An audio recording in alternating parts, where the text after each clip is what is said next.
Hey guys, Omaha here. Today I'm going over the 5th level spells for Baldur's Gate 3. I'm going to throw them in a tier list for you. I'm not going to go and do a huge intro because if you're watching this video, you've probably watched the other 4 or 5 if you count the cantrip video. So yeah, we're just going to jump into it. And first, we're going to go with Banishing Smite. So Banishing Smite possibly banishes the target to another plane of existence if they have 50 hit points or less. So how this works is you use your action to cast this. If you hit, uses the bonus action level 5 spell slot, it'll deal your normal weapon damage and 5 die 10 force damage. So the damage is decent, but being force damage, there's ways to double that, and force damage in general is just really good. So that's pretty good. And then after they take the damage, if they have 50 hit points or less, they'll be banished. There's no saving throw to resist, which is amazing. And then your concentration will keep them banished for the 2 turns. Yeah, 2 turns. And while banished, incapacitated, so they can't use actions, reactions, they lose their concentration, and they can't be targeted. So really good effect. You can take an enemy out of a fight while dealing some decent damage. And it's versatile because you can use it melee or ranged. Only thing I would say as a negative is you only get it as a level 10 bard via magical secrets.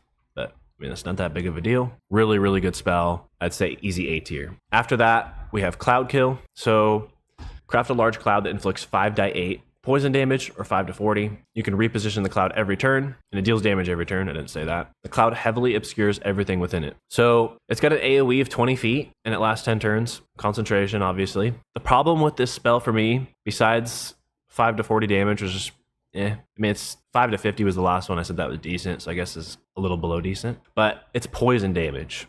And by the time you're getting your level 5 spells, there's going to be a ton of enemies that have resistance or just straight up immunity to poison damage. That's its biggest downfall. And I think this video shows the AoE of it. That's kind of what you'll expect from the AoE right there. Not amazing. D tiers where I put stuff where I usually avoid the spell. And by the time you get this, you usually want to avoid using it. There are encounters where maybe it's okay to cast, but yeah, D tiers where I'm going to put that for me personally. After that, it's Cone of Cold, which is a really good spell. So you make a cone of cold, and that does 8 to 64 or 8 die 8 cold damage. Cold damage is amazing because you can double it on a wet target. It also creates an ice surface, so movement speed will be halved for anybody going through that, and they may fall prone, which basically ends their turn. So that's really good. AoE is 9 meters or 30 feet, so it's pretty decent. And yeah, all in all, a really good spell. If you're casting this with Create Water or on a wet target, I'd say it's an easy S tier cast in that instance. But overall, odds are you're not going to be casting on a wet target every single time. I mean, you probably could. I mean, you could. But I'd say overall, just general use, I'd put it in the A tier. Obviously, yeah, when they're wet, S tier, but not going to be every single time. All right, our next spell is Conjure Elemental. I'm not going to go over every single one super in depth because that would take forever, but I'm going to go through each one quickly. That being said, the best one out of all of these is the Water Myrmidon, in my opinion, and we'll go over it. But yeah, using this as a level 5 spell lets you use the elementals, which are all good, and then upcasting to level 6 lets you use the Myrmidons, which are all really good as well. So we'll start with Air Elemental. So he's got Gushing Air, which does 2 instances of thunder damage, 2 die 6 plus 1 or 3 to 13, and you can use that on different targets. Then you have Primordial Gales. Primordial Gales does an AoE of 2 die 6 lightning damage, and possibly shocks them, so they can't take reactions, they'll have disadvantage on ability checks and saving throws using dexterity. And that's important because of the multi-attack. So this does all this damage here, and then if they are shocked, they take double damage, so that's really freaking good. And then remember, wet targets take double damage from lightning and cold. They also have Elemental Warp. So all of I think every single summon from this spell, Conjure Elemental, gets Elemental Warp, which is basically Misty Step. So they have really good maneuverability, bonus action. And then this one also gets Fly, so he can fly around. Then there's the Earth Elemental, which gets Soil Clog Slam, does bludgeoning damage, and leaves an AoE of mud around 1 meter, 3 feet, so it's pretty small. And then there's Seismic Strike, which does 4 die 6 or 4 to 24 bludgeoning damage. It pushes enemies back 3 meters or 10 feet and makes them wobble on trembling legs, which reduces their movement speed and reduces dexterity by 1. So it's kind of whatever. Then you have the multi-attack again. This does bludgeoning damage, and it doubles on prone targets. And then you have the Elemental Warp again. Then there's the Fire Elemental.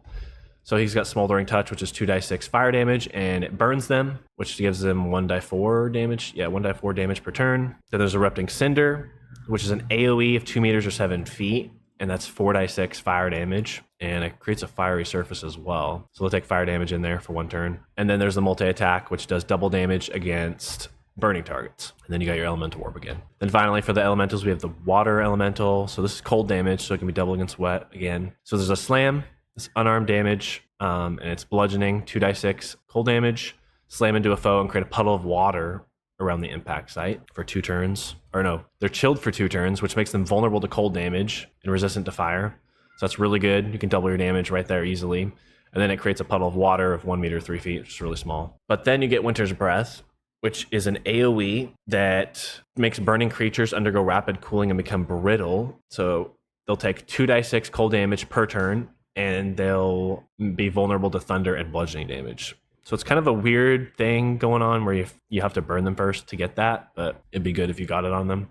They'll be brittle for 3 turns. Again, it's cold damage, so it's already good. And then you have the multi-attack, which is doubled on shield targets. So yeah, it's really freaking good. And then there's the Elemental Warp again. So yeah, all the elementals are good. And then now we have the Myrmidons, however you say it. First, we have the air one. So he's got his main hand attack. You have your Electrified Flail, which does your normal weapon damage plus 1d10 lightning damage, and it stuns them, so they can't do anything for a turn. I think it's 1 turn. Doesn't actually say on here. But yeah, we'll assume it's 1 turn, because that makes sense. Oh, 2 turns. Okay, so that's even better. And then Raging Vortex. So this is a AoE that, where's it at? 6 meters or 20 feet. Silences everyone within it.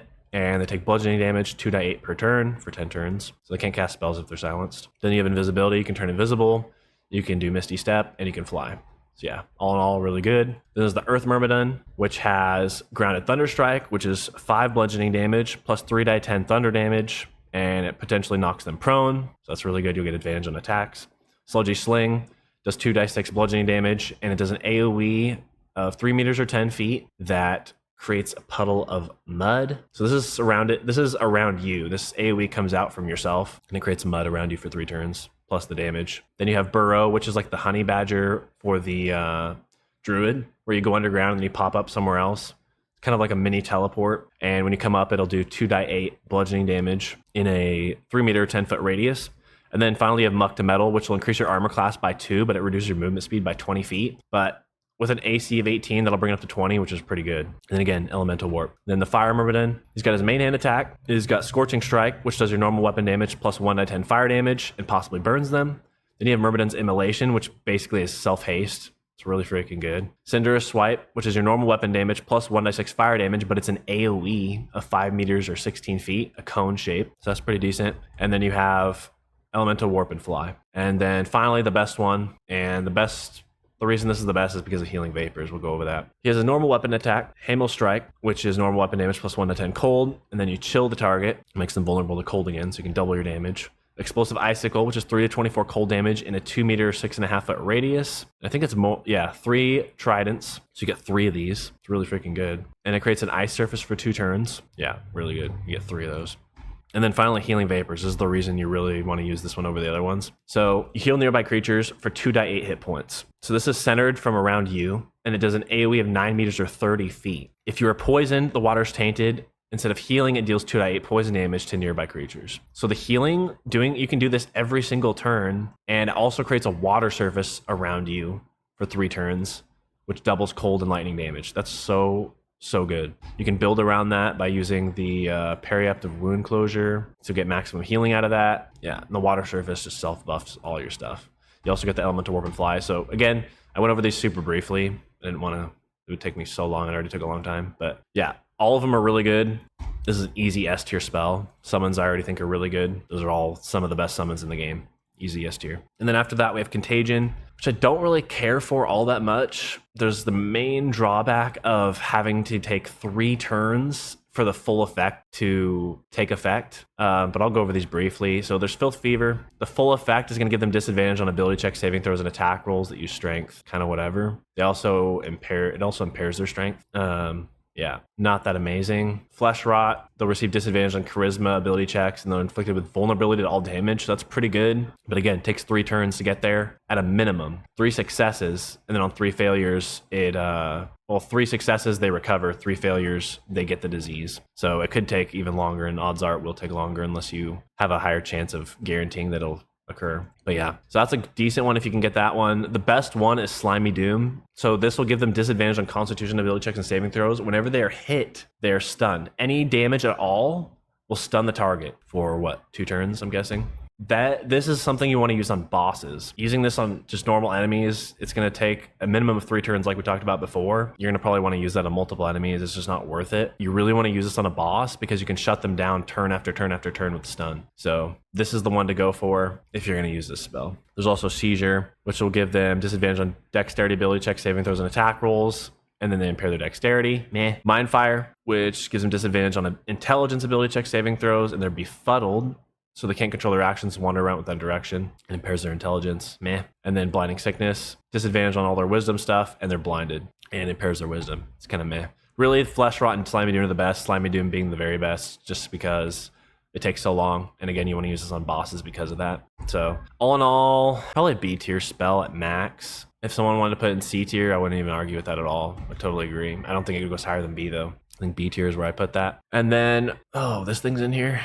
Okay. Curriculum of Strategy, Artistry of War. Literally a way better magic missile. You summon 6 missiles. Each one deals 2d6 plus 6 force damage for a total of 12d6 plus 36 force damage. So yeah, that's a lot of damage, and you can damage multiple targets with it. It's just simply a better magic missile, and magic missile I already gave S tier. Then we have Destructive Wave. Create a shockwave of either divine or malevolent thunder that damages nearby creatures and possibly knocks them prone. You can choose between necrotic and radiant damage. So you can get the thunder damage plus necrotic, or you can get the thunder damage plus the radiant. And that's going to be 5d6 of both of those damage types. So the damage is pretty good. And having the option to choose between the two, I'd say that's also good. I think this is something I would consider, yeah, it's A tier. You can get stacks of reverberation from this, and you can get radiating orb if you do the radiant. So yeah, that just makes it even better. Really good spell. Next up, we have Dethrone.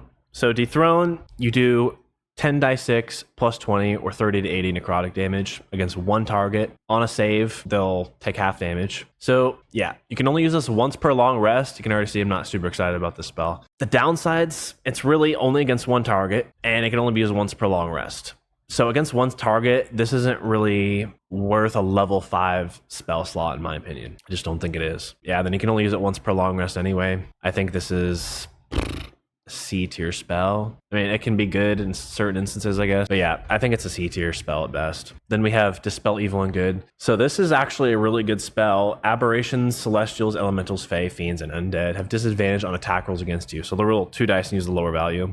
You can also break enchantments that charm, frighten, or possess allies. So yeah, it'll give you that effect for 10 turns, and it uses concentration. The only thing is, I think it's just a little expensive to use a level 5 spell slot all the time to use this. It's good, but it's not something I would always be using for me. And that's kind of where I would be putting A tier and like S tier stuff. I think B just for me is a good spell. And it's not really a bad choice to cast. It's just not as good as these for me. So yeah, especially in the Act 3, you're fighting a lot of these things. That's really where it shines. And that's kind of where you get the spell usually anyways, Act 2 or 3. But yeah, it's good. It's just not A or S tier. After that, we have Dominate Person. So you can dominate a nearby humanoid. Allies are unaffected. Every time the creature takes damage, it may repeat the saving throw against your domination. So it's a wisdom saving throw. This will last 10 turns. It uses concentration. And dominating makes the target follow and fight alongside you. So you're basically taking away the enemy's turn and adding it to your turn. So it's really good from an economy standpoint. You're taking away one of their turns and giving yourself just more actions to use, or more economy, because you're attacking them with their turns. So really good. Yeah, I mean, I don't know what else to say about it. It's just a really good spell. I think 8. I don't want to put it that high. I think I'll put it below Cone of Cold. I think right there is a good spot for it. Then we have Flame Strike. So disappointing. And for one reason, mainly, is small AoE of only 3 meters or 10 feet. So this does 5d6 or 5 to 30 fire damage, and 5d6 or 5 to 30 radiant damage. And remember, we talked about Destructive Wave, how I love that one. The fire damage isn't as good as the thunder damage for me. And Destructive Wave, at least you have the option of going radiant or necrotic. The radius of that one is also 30 feet, so it's 3 times the radius. Yeah, it's just better in every way. There's really no reason to cast this over Destructive Wave. It does look really cool, and I like the idea behind it, but it's just not as good. You can upcast to get an additional 1d6 fire damage and 1d6 radiant, but I wouldn't bother. But yeah, this is probably, I don't want to say D tier. I think C tier. I'll put it in C tier. I'll put it above Dethrone though. For our next spell, we have Greater Restoration. This lets you touch a creature and negate any charm, petrification, stun, or cursed effect. It's so reactive, it's hard to put it higher than even like C. Ideally, you're not even going to get any of those effects anyway, but if you have one, I don't even know that I would use it every single time to get rid of it. I guess it just depends. But it's kind of hard to rate though, since it's so reactive. I think I'll just stick it in the C tier. Then we have Hold Monster, which is an amazing spell. This is Hold Person, but for everything except undead. You paralyze a creature, so they can't move, take actions, bonus actions, or reactions, fails all strength and dexterity saving throws, and you get advantage on attack rolls against the creature. Attack roll made against... Yeah, so you have to be within 3 meters or 10 feet, and you get a crit hit as well. So yeah, you get advantage, and you get an automatic crit if you're within 10 feet. Super good. Again, it's a better Hold Person. It's against everything. You can upcast to get a second creature affected as well. So yeah, super good. I think probably put it right there at the end of the S tier. Solid.